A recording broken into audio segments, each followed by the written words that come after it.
Hello and welcome to the show. I'm Mary Grace. This is Mary Grace TV, and we're coming to you with another fantastic interview slash conversation with my good friend Clay Clark over at the Thrive Time World Headquarters. This is going to be a sobering conversation, but one that is really necessary because we want people to be aware of what's going on in the world and to be able to pray and to make rational, sound decisions with the information that you're given. And Clay is one of the most thorough, in depth researchers that I know. And so he's going to bring us the information, and then you prayerfully consider what it is that you find. So, as you know, we've been talking a lot about Klaus Schwab, the World Economic Forum, Noah Yuval Harari. These are people whose names should be familiar to a lot of you. Some of you, it may be the first time you're hearing it. So, Clay Clark, welcome to the show. Can you give us just a brief background of these people and then tell us the latest of what's Yeah. going on with them? Well, Klaus Schwab always looks to be upset about something. This is Klaus Schwab. And he is the founder of the World Economic Forum. He started that organization in 1971 per the recommendation of Henry Kissinger. Klaus Schwab's father was very close to Adolf Hitler and was recognized directly by Adolf Hitler for being a model manager of a factory that used slave labor. So that's the Klaus Schwab ilk there. The members of the World Economic Forum include Leonardo DiCaprio, Bill Gates, Angelina Jolie, Jack Dorsey, founder of Twitter. You know, you just go on. And so the world's elite, quote unquote, they travel, they get together once a year. You and I as Christians, we may go to church once a week or twice a week. These people go to Davos, the World Economic Forum in Switzerland, where they discuss their anti-freedom plans. And their logo has a 666 theme to it. And that really is the Klaus Schwab. And then Yuval Noah Harari looks like this. Yuval Noah Harari is the lead advisor for Klaus Schwab. He's often referred to as the prophet. This is a guy who has sold unbelievably massive numbers of his book, Homo Deus. He's actually sold 45 million copies of his books, 45 million copies of his books. He has an endorsement now by Bill Gates right on the cover. He's praised by Barack Obama, Mark Zuckerberg, Bill Gates, Stanford, Harvard, MIT. I'm not just throwing out names. These are real organizations that endorse him. TED Talks, mainstream media. MSNBC gave him 1 hour and 8 minutes the other night to pontificate about his vision for the future, and he being Yuval Noah Harari. And again, Yuval Noah Harari is calling for surveillance under the skin. He calls humans hackable animals. He wants to make it where you can't buy or sell unless you put surveillance under the skin. He says that the products of the future will be bodies and brains and minds. He wants to rewrite the Bible using AI. He wants to ban the eating of meat. He's advocating for rebuilding the third temple, and he wants to change all the laws. And that's Yuval Noah Harari. Sounds like a swell guy. And if you go to if you go to Barnes and Noble, at least in my town, there's a shrine there to him. I mean, it's like in the self-help books.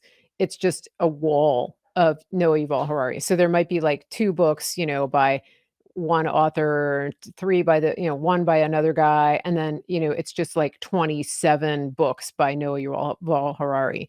So that's where we are. Well, and just to be really clear too, I have a lot of friends of mine who are in the literary space. They're literary agents for some of the biggest selling authors in the world. I know they're agents. And if you're going to get a space in Barnes and Noble of any size at all for a book, it is unbelievably expensive. If you want to get a book into airports, so if I wanted to get a book today in an airport and I wanted my book to be prominent front and center, it is very, very expensive to do that. And what you'll notice in the past 90 days, 2 big things have happened up on the checkout register, on the newsstand aisle of Target, Barnes and Noble. One is Yuval Noah Harari has become omnipresent, to your point. He's everywhere. Second is there's more and more magazines advocating for witchcraft. You're beginning to see witches magazines now. When you check out, you're looking, you're like, oh, there's People magazine. Oh, there's a tabloid. Oh, wait a minute, there's Witches magazine, you're beginning to see the introduction of witchcraft into the mainstream via magazines, and the satanic agenda of Klaus Schwab is now being pushed into the mainstream by the celebration of him via these Yuval Noah Harari shrines found at your local bookstore. It is happening.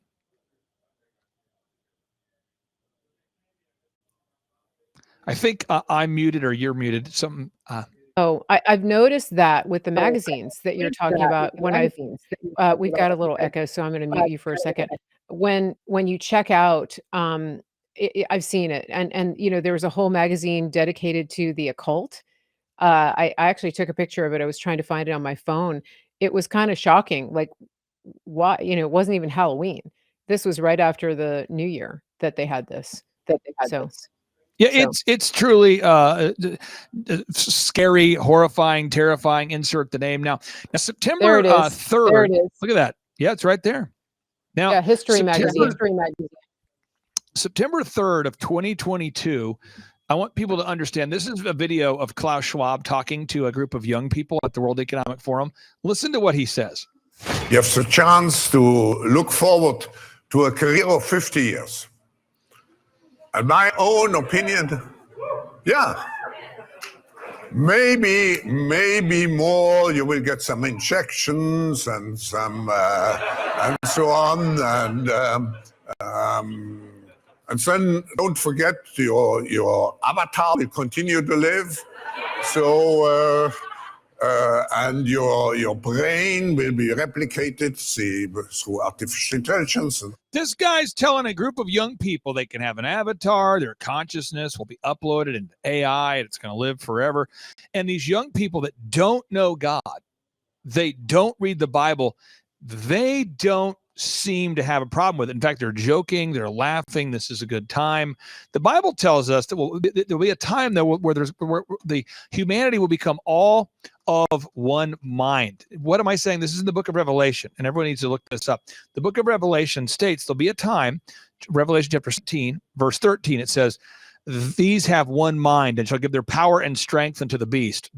So this is what's happening. These are people that are trying to, Klaus Schwab is fulfilling the book of Revelation through his nefarious technology, which is being introduced to the world. And by the way, Yuval Noah Harari takes credit for the development of most of this technology, and he was discovered by Barack Obama, he being Yuval Noah Harari, when he was working on what's called the there's if anybody studied, there's the book of in the book of Genesis, there's Nimrod. Nimrod tried to build a Tower of Babel, and then God confounded their languages, and then Nimrod changed his name to Gilgamesh. Yuval was working on the Gilgamesh project, and the Gilgamesh project is a project designed to provide eternal life to humanity through transhumanism. It's pretty wild.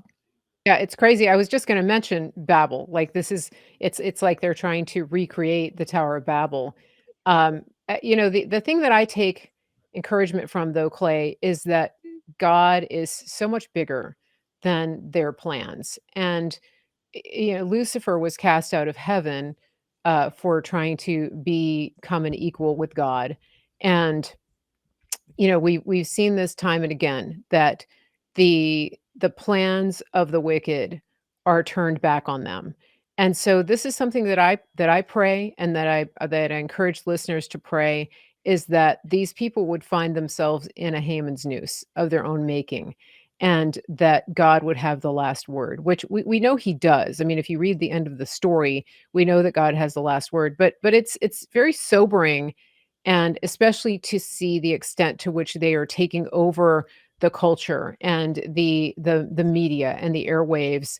And this is where I think taking local action and being diligent at the local level and hyper local, building communities amongst yourselves where you are having real conversations about the Word of God, about who God is, about how all of this ties together and what we are to be aware of, because the Word of God tells us to be sober and alert, and to be gentle as doves, but wise as serpents.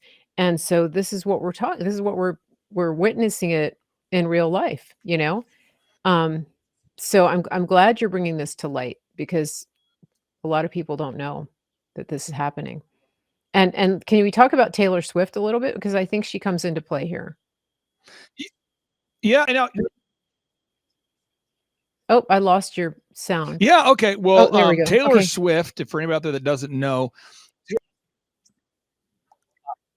for anybody who doesn't know, Taylor Swift, she uses her concerts as a large format to introduce three ideas to the people at the conference or the concert, whether they know it or not. There's three big ideas. Now, there's other ideas that she introduces too, but there's three big ones everyone needs to know. The first thing that Taylor does is she begins to get the audience inspired. Everyone's singing along to lighthearted songs with great melodies and good hooks, and people are just having a great time. And moms and daughters are there together. Moms and daughters are there. The whole crowd, 100,000 people, 60,000 people, they're all singing, having a great time. Then what she'll do is at some point in the concert, she'll start introducing satanic occult imagery. She'll just do it. So all of a sudden she has a song where she's performing, and all of a sudden people are wearing hoods, and all of a sudden spells are being casted, and all of a sudden there's snake imagery everywhere. All of a sudden it appears as though there's like a demonic manifestation on the stage, and they call it theater. But what's happening is she's introducing the satanic symbolism and ideas into an entire audience. The second thing that she does is she really celebrates the LGBTQ agenda. She pushes it in a way where she mocks people that aren't open to the idea of the LGBTQ agenda. She tries to feature prominently transgender or openly homosexual dancers, performers, celebrates them. So you have this indoctrination of the satanic imagery, the occult imagery, the witchcraft. You have the indoctrination towards the LGBTQ agenda, which, by the way, Baphomet is the transgendered sign of Satan. You can look that up, folks. Baphomet is the transgendered sign of Satan. And then the third thing she does is she begins to push Baal worship, Baal sacrifice. You say, what? Whenever somebody aborts a baby, it is a sacrifice to Baal. It is a sacrificing of a baby to Baal. It's baby murder. That's what that is. And at some point in the concert, when she feels the mood is right, she'll get on the mic and she'll say something rhetorical. And again, I'm paraphrasing, but you just need to look at her concerts to see. But she'll say, how many of you believe in freedom? And everyone says, woo! You know, how many of you are happy to be free? Woo! How many of you are happy to live in this country? Woo! So everyone's like, oh, she's America. Oh, wow, she's the country lady. She's a country singer. She's America. She's gone pop, but she still has the values. And then she starts to say, how do you believe we should have freedom? Woo! And then she says, how many of you believe that we need to have the freedom of our bodies? So people are like, woo! And then she works her way into a pro-abortion speech. And so she's convincing large groups of people, hundreds of thousands of people, at a time where they're very emotional, they're very excited, they're very actively participating in the music. She convinces them that the wisest decision, that the best decision to take, herd mentality, groupthink, is to go ahead and get registered right now to vote for your local Democrat or to stand against pro-life legislation. And that's what she does over and over and over again. But moms give her a soccer pass or a hall pass. Soccer moms give her a hall pass because her music sounds nice and she dresses nice. And it's a kind of a mom and daughter engagement, a mom and daughter activity. That's what's happening. That is so good. I'm glad you explained that. And I know Sean Foyt has actually exposed a lot of this on his Instagram channel, and he takes a lot of flack for it, but he has actually gotten really good feedback from parents who have become aware of the things that you're talking about. And I say that because Sean is such a good example. Those of you who know who I'm talking about, he's a worship leader who started doing worship on the beach out in California during COVID, during the lockdowns. He ran for Congress, didn't get that, but he became much better known and made a lot of great connections when he was running for office. And God has really used him to go out front and center in this culture war. And he's not afraid of countering the messages like the one that you're hearing Clay describe from Taylor Swift.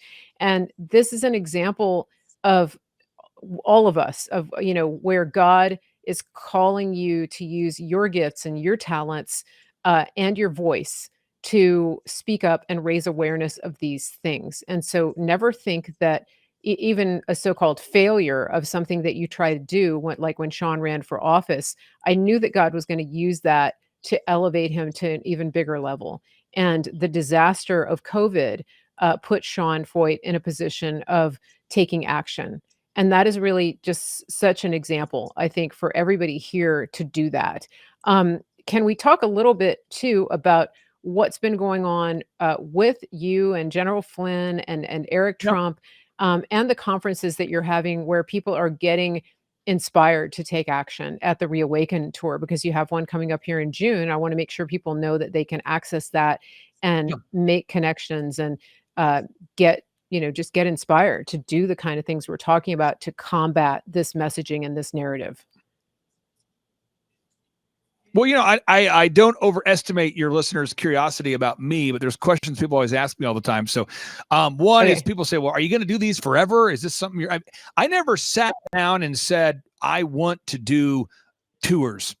Just to be very clear, I had built a very successful company at a very young age, and it was an entertainment company called DJconnection.com. And we used to organize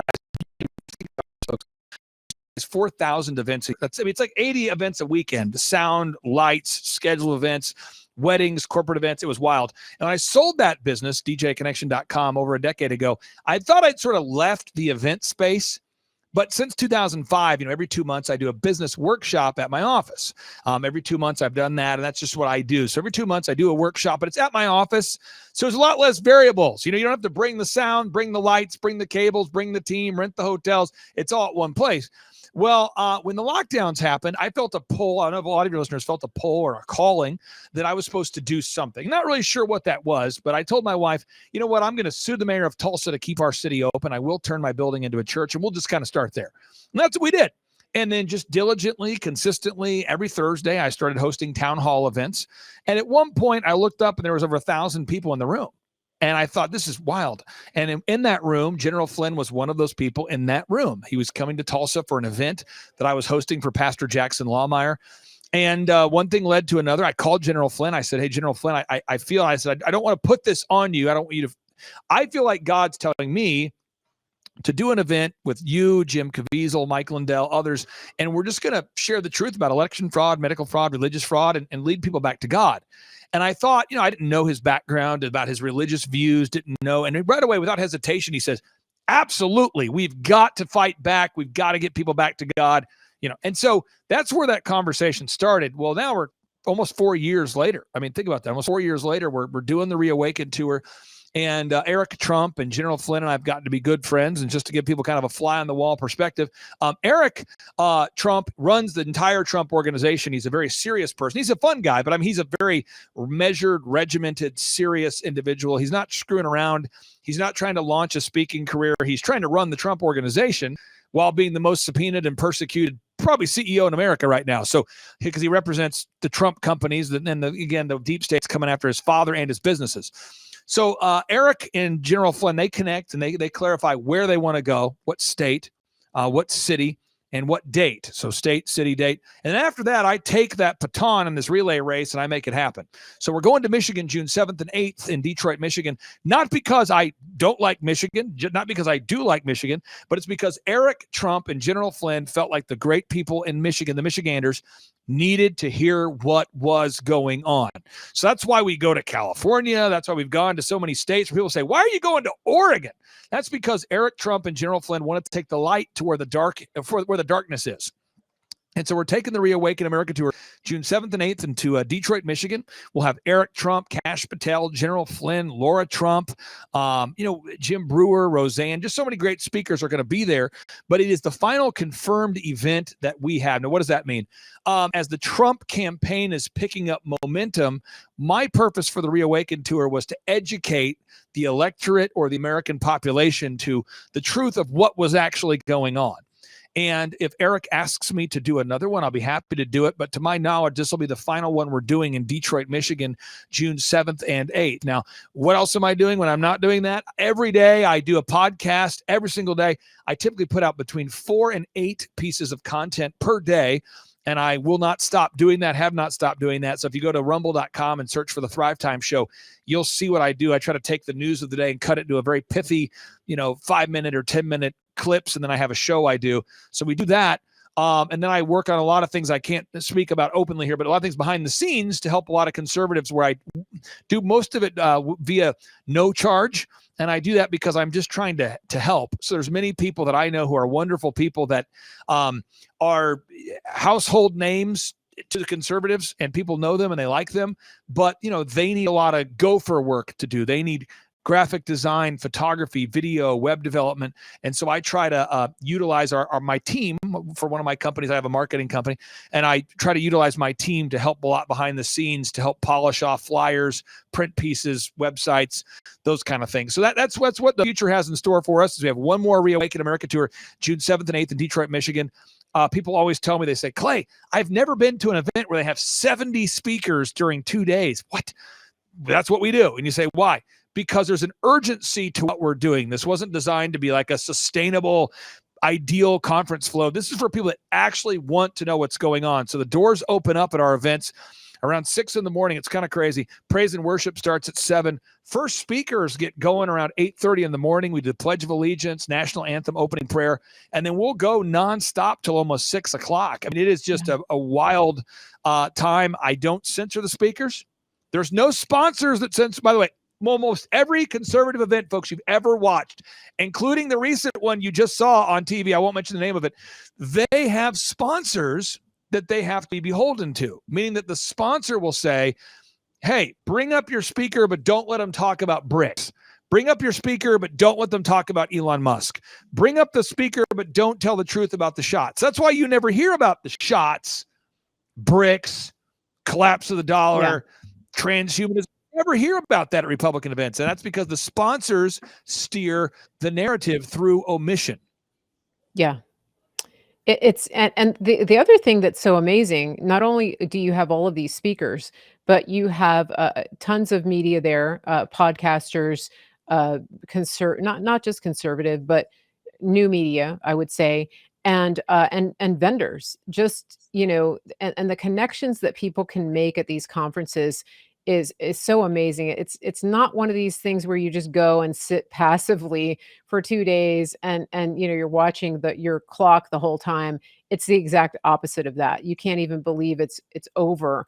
But the vendors themselves, so many of the ones who come are America First, family-owned businesses and things like that. And so it's a great way to support these businesses and to find out about a lot of resources that you don't even know exist. Everything from, like water purification to, merch and swag and, different alternative treatments for things that people have had done to them.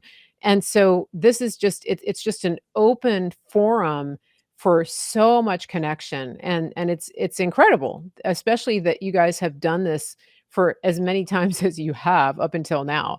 And so I do want to encourage everybody. How much is it, Clay, for people to go? Yeah. Well, the way we do it is we let people name their price. So this is how we'll tell you on the phone when you reach out. We let people know that, these events cost a lot of money to put on, but we want everyone to be able to afford to go. So we tell people, $250, like a suggested retail price or whatever you want to pay. And so I would say the average person is, probably pays $60. You have some people that pay $20 and then some people that pay $250. And just, the economics of this, my wife and I, when we got sued by the former head of security and strategy for Dominion, I'm the one being sued. I'm the one paying the legal fees. When we rent jumbotrons and speakers and we get security and we rent the venue and we have all the details, I'm the one who pays for all that. So what happens is my wife and I, we've created an unsustainable and extremely expensive way to generate hit pieces. So that's what the Reawaken Tour is. So it's a very expensive thing. And I think most people know that. I've tried to be very transparent when I'm talking on interviews about that. And so what's been wonderful is we've had, just the other day, we had a lady, she called in, she said, hey, my husband and I want to buy tickets. True story. And I said, well, great. How many tickets do you want to buy? She said, I want to buy $5,000 worth of tickets. And I said, well, if they're $250 a piece, that's like 20 tickets. She goes, let's do that, but we're not going to go. I'm like, you're not going to go? She's like, no, we're going to watch online, but I'm very elderly and I've got some issues and I care for him and yada, yada. So we just want to sew that into what you're doing. So, later that day, we had another person that called and said, I really want to go. I really want to be there. I'm a veteran. I'm going through a lot of stuff. I want to be there. I hate to even throw it out, but, I'm in a bad spot. I refuse to take the shots. So got kind of pushed out of the military, the whole story. And so we said, well, how much do you want to pay? And the guy says, well, I mean, maybe $25. I have to travel there. And we go, yeah, sure. And and he says, well, how's that possible? And we were able to tell him, we had this wonderful lady who wants to be anonymous, but she just, bought $5,000 of tickets and she's not going to go. So if you'd like to bring your family, and those kind of things happen a lot. Yeah. And so there's a lot of people sowing good seed right now. And so I appreciate everybody out there who's been doing that to make these events painful for me to do, but they're not undoable, I guess, because they are some of the, I wish I had the time to get into it, but some of these venues like in New York, we booked a venue and then they canceled 30 days before. We booked another venue, they canceled. We booked another, and they all caved to the media pressure and the woke mob and the hit pieces. That happens a lot. So a lot of times we're blowing through deposits they won't refund because they cancel on us. We have security at one of our events that just called us last minute and said, we can't work the event. We don't feel safe working the event, although we've had no issues. They didn't want to do it. We had an audio visual company bail out last minute. I mean, I can go on and on because once the community finds out that the audio visual guys work in my event, all of a sudden other vendors say, well, if you're going to support the Reawaken Tour and Eric Trump, then we're not going to do business with you this year. And it's just that sort of woke, very organized, calculated financial boycott / hit piece system is very effective for the left to make events expensive to do. And so the one guy who will say yes sometimes in the market, the one security company or the one audio visual company, sometimes they'll get the idea. They'll say, hey, we heard that this guy canceled and that guy canceled too. If we're going to work with you because of the hazard costs of doing it, we're going to have to charge you 20% more, So there's a lot of that kind of financial weaponization that I deal with on a daily basis. And I'm happy to do it because that's what we need to do. The irony of your security guys not feeling safe.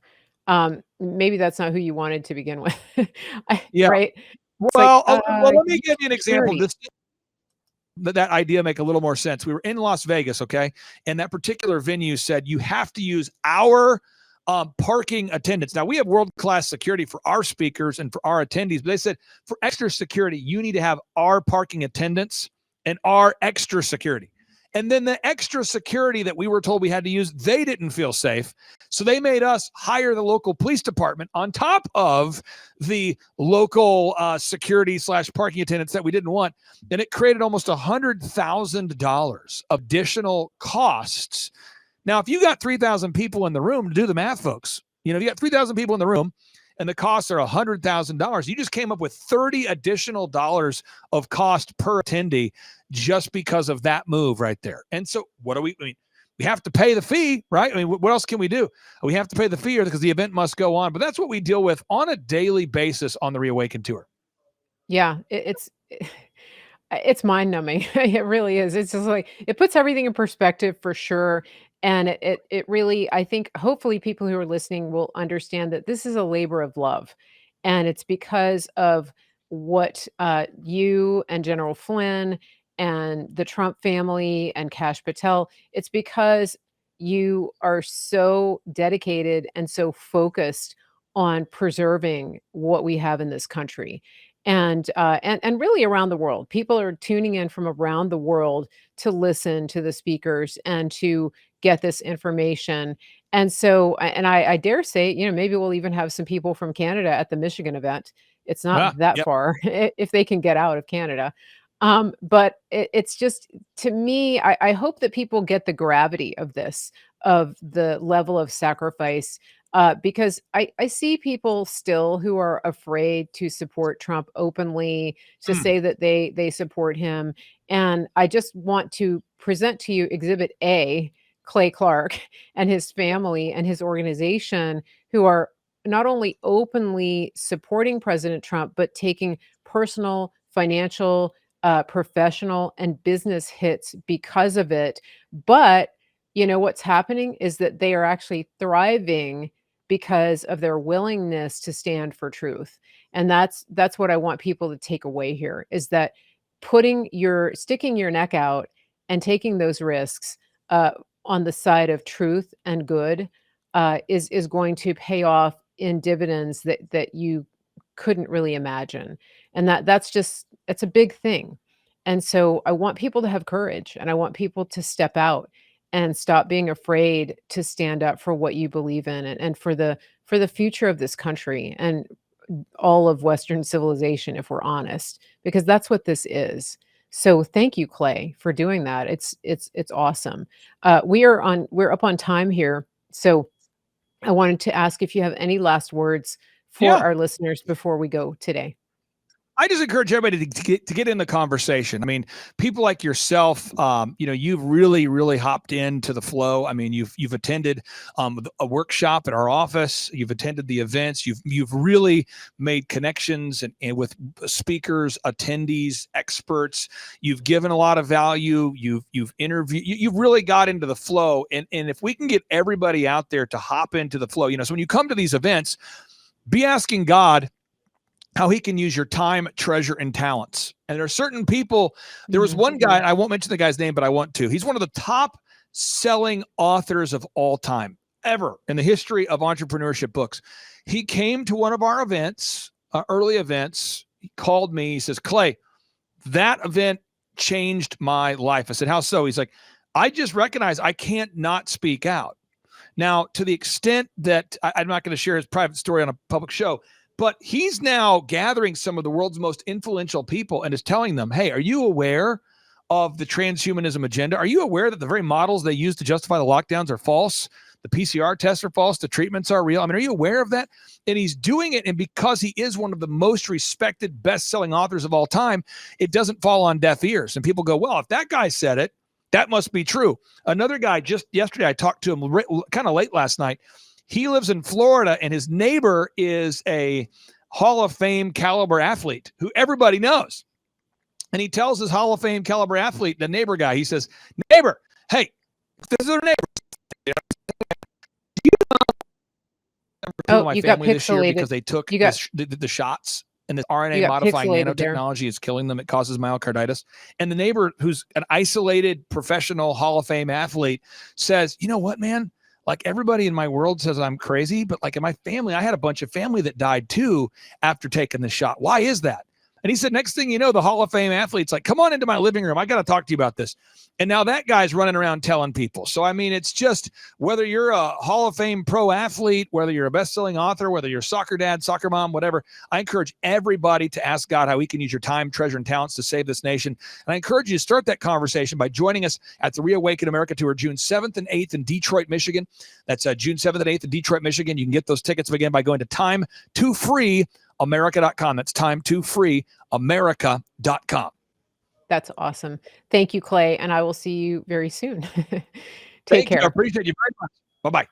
I'm Mary Grace, and I am one of the biggest fans of MyPillow because they have quality America First products that are just made right here in the country, and they last. We have the towels, and I have a big issue with towels that shrink up after the first washing. The MyPillow towels stay color fast, they stay in shape, and they stay that way for years after repeated washings. You can't ask for better. Plus, they actually work. When somebody buys from MyPillow using the promo code Mary Grace, that does a couple of things. It brings in a little bit of an affiliate commission to our company, and it helps us to pay the bills, keep the lights on, keep the internet going, travel to places that we do to give you remote content. And it also helps MyPillow by giving them the support of people who genuinely value quality and companies that support real people right here in the United States and employ people all over this country and give back to this country. Go directly to mypillow.com, use promo code Mary Grace, and buy everything you need for the home. There's no need to spend time shopping anywhere else. Go to mypillow.com, use promo code Mary Grace, get your towels, pillows, sheets, robes, dog beds, pet beds, cat beds, whatever it is that you want for the home. Go to mypillow.com, promo code Mary Grace. It's easy. Don't waste your time anywhere else. mypillow.com, promo code Mary Grace. Thank you. Listen, your health is your best investment. We have a country to save, and we need people who are in the best shape of their lives, physically, mentally, spiritually. Why not connect with a team who cares about you on every single level from the inside out? Official Synapse is that team. Officialsynapse.com. It's official, synapse.com. Tell them Mary Grace sent you, and they will treat you like family. If you're like most people, you really probably haven't thought about transferring your paper dollars into physical gold and silver. But I want to tell you a story. My friend Andrew Sorcini over at Beverly Hills Precious Metals, he recently went overseas and he wanted to buy a watch. He likes fine watches. He took 3 currencies with him. He took gold, he took Bitcoin, and he took American dollars. Now, there used to be a time when the American dollar was king. I remember that when I used to travel overseas. Everybody wanted dollars. The people that he was dealing with would not take his dollars because the dollar is so devalued around the world. They wanted the gold. So this is what I recommend to you. I want you to think about this. If you have cash in the bank, if you have an investment account that you have worked hard for years to accumulate, consider the value of converting that money into physical gold and silver. You're not buying something that's losing value. You're changing those worthless dollars into a tangible physical asset that will go up in value, which it has done historically. Here's what you're going to do. You're going to go to bh-pm.com. The first thing you're going to do is schedule that free consultation. Second thing, just think rationally about this, pray about it, go to the Lord, see what the best decision for you and your family is. I can't tell you that. I don't want to pressure you into that. What I do know is don't be scared, be prepared. And so the third thing you want to do is make a decision for you and your family. Make a decision, take action. bh-pm.com. Let them know Mary Grace sent you. I just want to give a shout out to everybody who watches this show. Thank you for being a participant. Thank you for being a loyal audience member. I just want to remind you, if you like what you've seen, please share this and don't forget to subscribe, turn on your notifications, and also sign up for my email list so you never miss a show.